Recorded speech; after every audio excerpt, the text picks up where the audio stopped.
All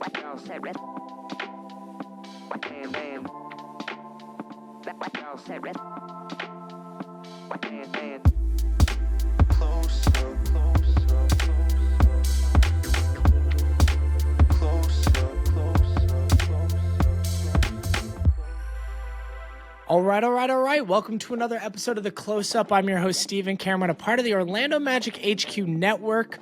Today, we got a fun show. We kind of get down and talk about a lot of different aspects of the offseason, but particularly we get down on talking about Tyus Jones signing with the Orlando Magic and free agency.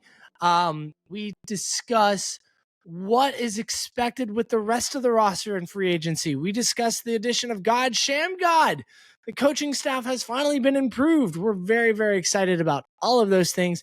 My good friend Malik Grady, if you've been a long-time listener of this show, you will know Malik. He was my old co-host about like 3 years ago. Good friend of mine, really good basketball mind, and just a fun guy to talk basketball with. We have a really nice conversation talking about the offseason so far. And I can't wait for y'all to listen to it. We're releasing this in 2 episodes. This first episode is all about the addition of Tyus Jones. The second episode that will be released just shortly after the first episode is all about how the rest of the offseason will potentially operate and the addition of God's Sham God. So make sure to tune into both episodes. Like and subscribe to the show. Please, if you're not watching or if you're not subscribed to Orlando Magic HQ, click the subscribe button, particularly you guys on YouTube. If you're on podcast platforms, please rate and review us if you can. Take 2 minutes. We'd really appreciate it. Helps us a lot in the algorithms. And we just want to keep growing and reaching more people. Also, link is in the description, but check out our Patreon program. We got some really cool stuff going on over there. Been releasing some new content for you guys recently. And we're going to be doing a giveaway just for the Patreons pretty soon. So check that out. And that's about it. I'm not gonna hold off you guys listening to this conversation much longer. Shout out Malik Grady and let's go Magic. Enjoy. All right, everyone. Like I said, we got my friend Malik Grady on the show. If you haven't heard of Malik, I'm disappointed because he is Magic Twitter OG. My old co-host from my original show, The Close-Up Magic. We had a good year and a half run together as co-hosts together on that show for a segment. And just overall a good friend of mine, diehard Magic fan. Malik Grady, what's going on, man? Thank you for joining the show tonight. How are you? Yeah, man, it's always a pleasure to talk to you in this setting. Obviously, we talk pretty much every day about the Orlando Magic regularly in some fashion, but to do it kind of officially where we're talking to the masses as well is always a treat. So I appreciate it, man. Yeah, it's fun. It's fun. You and I often talk a lot, not even necessarily about the Magic. So sometimes it's nice to have a conversation that's not text based back and forth about what's going on in our thoughts and opinions. Yeah. I feel like it always allows for some fun conversation. And right now we're in a really cool phase right now. We're recording this July 3rd, pretty much almost July 4th. We're recording it so late at night. And the Magic have been in free agency just like the rest of the NBA for about 4 or 5 days now. 4 days now. And it's been a lot of fun. We've seen a lot of crazy movement. We've seen players get traded. We've seen players get Miles Turner left the Pacers and went to the Bucks. Brook Lopez is playing for the Clippers now. The Lakers didn't retain what was that wing player that we were all Dorian Finney-Smith, went to the Mavs. Florida Gator. Finney-Smith, yeah. Yep. So it's no, he went to the Rockets. So it's just been a wild free agency. Before we dive into the Magic free agency, what have you thought in general so far of this offseason with some of the transactions, the trades, the free agencies we've seen? What is your mind taking in on all this? Well, it really just feels like, people are taking their shots and seeing an opportunity. Kind of weird in the West because OKC was so dominant for them to kind of gear up, but Houston is actually going for it, and even Denver's trying to make their moves and stuff. And in the East, because of all the Achilles injuries, everybody's it's time. Yep. Including the Magic, of course, getting Bane, all that kind of stuff. So you see Atlanta making moves. You see even Milwaukee making their moves. So I think that's what I'm seeing is that everyone's like, we can do this. We can at least get to the finals. We can get to the semifinals and do some things with everybody hurt and things in flux. And it's fun, but free agency went so quickly because of it, because people were ready. They had all their things done. And it's like, wait, we're 3 days in and now we're chilling? Okay, I guess so. It's been fun, man. I think the last couple of years we've seen a little bit of a different type of start to free agency where we're used to this just like really hot start, things coming in before free agency even starts. And now it seems like actually it might be a couple hours before we hear something kind of big with free agency. Yeah. Because it seems like they've actually tightened down a little bit on tampering to an extent, or at least how it's publicly talked about, to where deals are not actually being signed and agreed on until the actual day, compared to what we were used to a couple of years ago, where it was like we would be getting notifications 2 or 3 hours, so and so is agreeing to a 4-year $80 million contract, and it's like, wait, free agency hasn't even started for 4 more hours, what are we doing here? So I think it's still getting some people adjusted to the kind of new rhythm of free agency, but I've been enjoying it. I think it's fun. Kind of builds that anticipation, knowing that it's not necessarily going to happen before free agency even starts, which is kind of cool. And this summer's been really interesting because, like, obviously we heard the exit interviews with Jeff Weltman that they're going to be more aggressive, and like we were just talking about, we got Desmond Bane. They're trying to address, the roster in ways with the draft too, drafting a guard that can shoot like Jace Richardson, and a long defensive wing player that's kind of a Swiss Army knife, has some offensive tools to him as well. And Noah Penda, aka Panda Man, aka Designer Panda. That's the song I play every time I think about him. But now we're at free agency. And going into free agency, I'm just gonna recap and then I'll let you run, dude.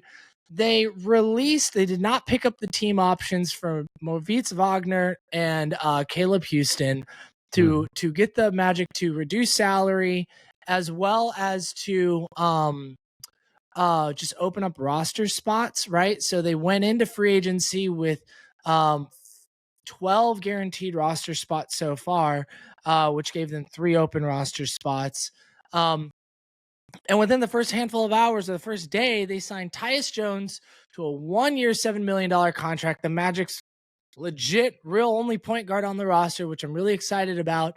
It took me a while to come to the Tyus Jones train, but before we get into kind of like those feelings, how are you feeling about the signing of Tyus Jones to a 1-year, $7 million contract?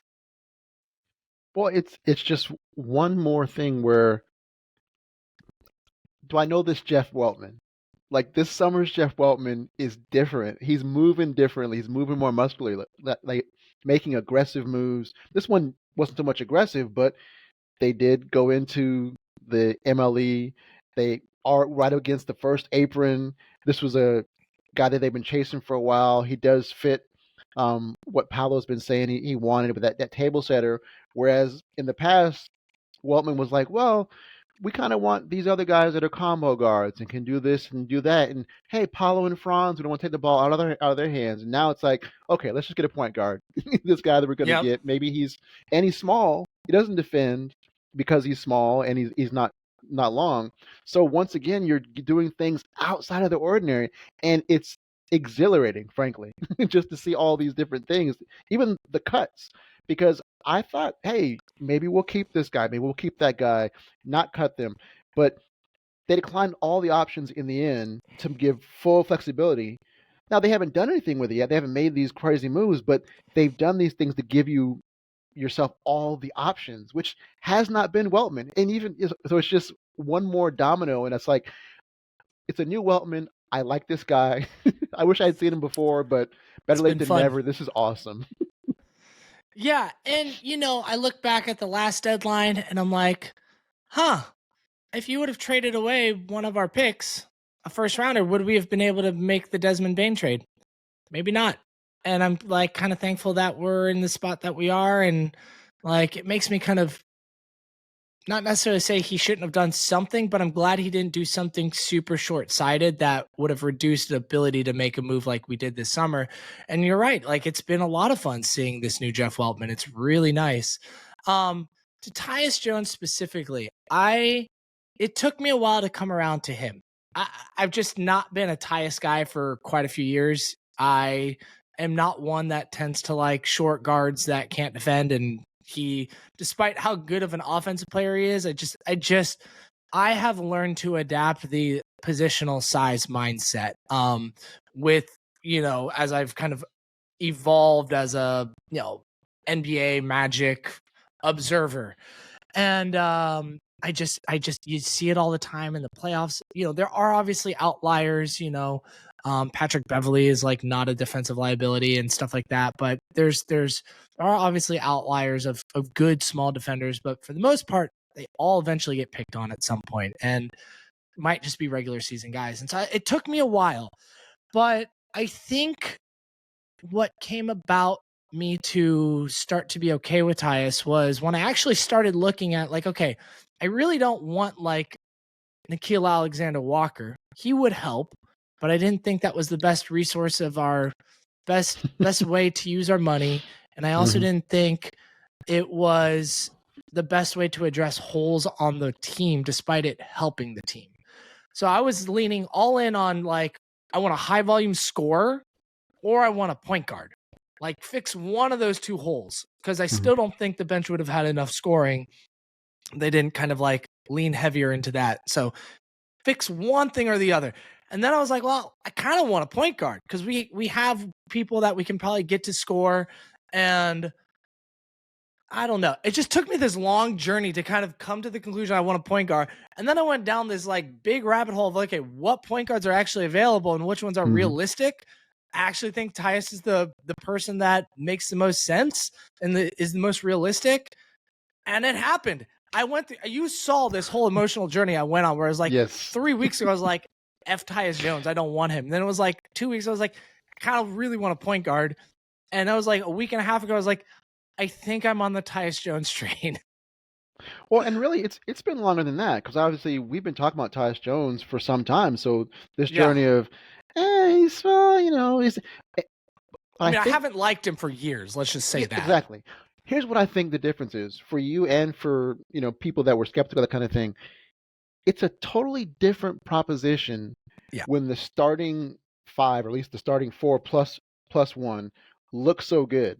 When Tyus is a backup and a 1 year backup and a cheap 1 year backup, because a couple years ago we were talking about him at it's like a starter, big money, or being a starter. It's like, oh, I don't want that, but he's he's coming here, he's total backup, and he's making a little more than we expected. But it's not like it's there for 2 years. It's 1 year, and then we see what happens. And it feels totally different when somebody is a luxury rather than a necessity. You know what I'm saying? Totally. This is the missing piece. No. Desmond Bane is missing piece, and we mortgaged the house for him.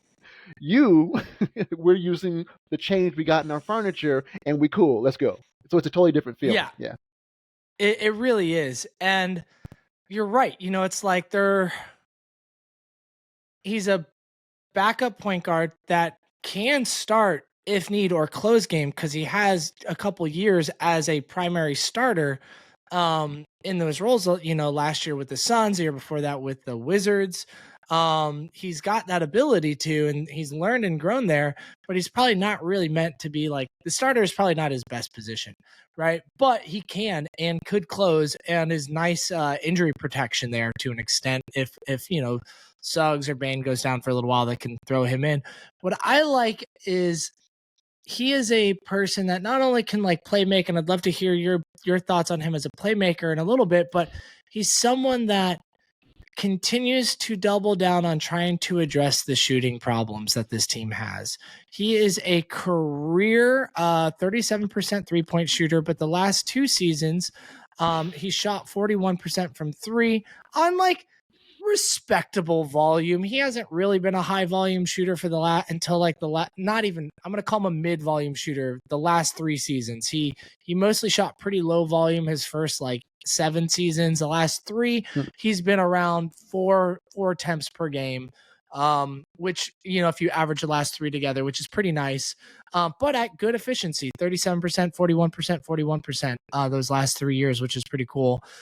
And a lot of that is catch and shoot. I think his catch and shoot numbers is like 42 or 45%, somewhere in that range off catch and shoot threes.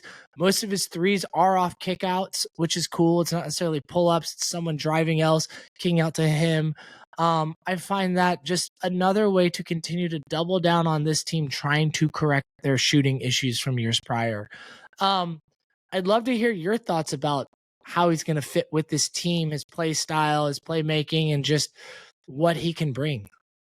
Well, what you said about shooting, it's right on the money. However, I also think that the last couple additions the Magic have made have not just been shooters. It's not like we're just bringing in, these gunners. We've brought in, even going back to Tristan da Silva, we've brought in guys that can handle some, can shoot some, can pass some, can process some, are guys that are known to have good feel. Like when people talk about them, oh no, this guy, he's a second set of eyes on the court for the coach, yada yada, in Tristan da Silva, in Desmond Bane, and right now in Tyus Jones, because he's a great shooter, but he doesn't turn the ball over. In fact, one of the criticisms teams have for him, they're like, doesn't take enough risks. He will not get turnovers because he's like, oh nope, I don't want to turn over.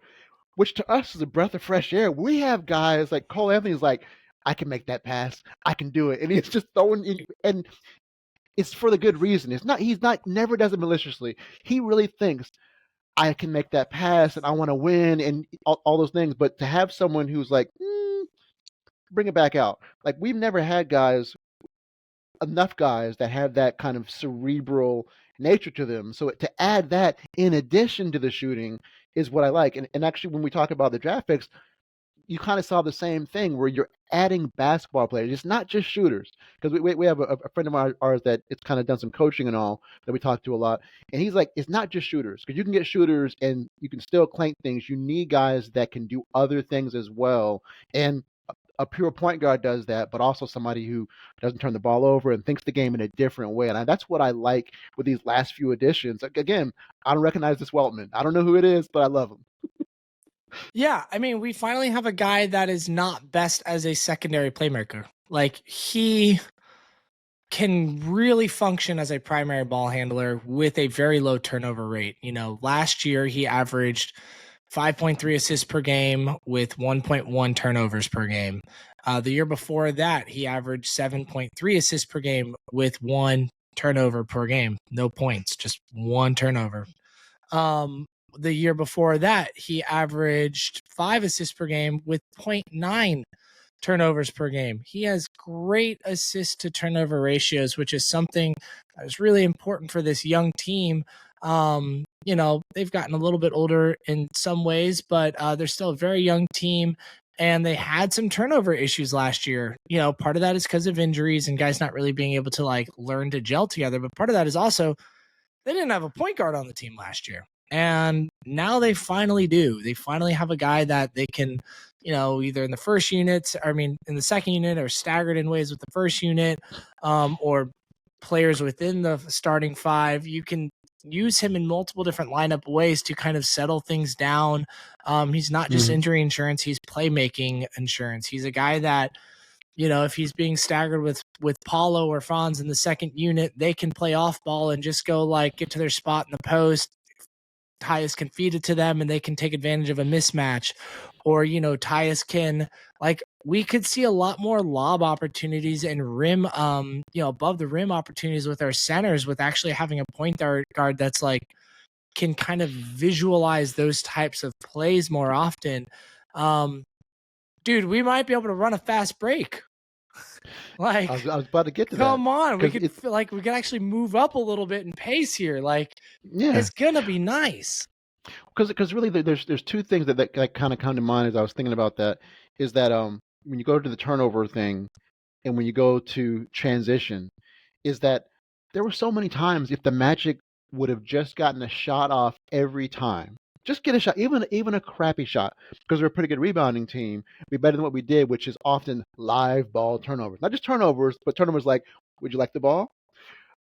Well, that way," that kind of thing. Where you mentioned those years where he had great turnover numbers.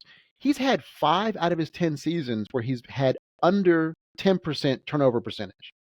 And then the other ones he had 10.0% and one he had 10.8%.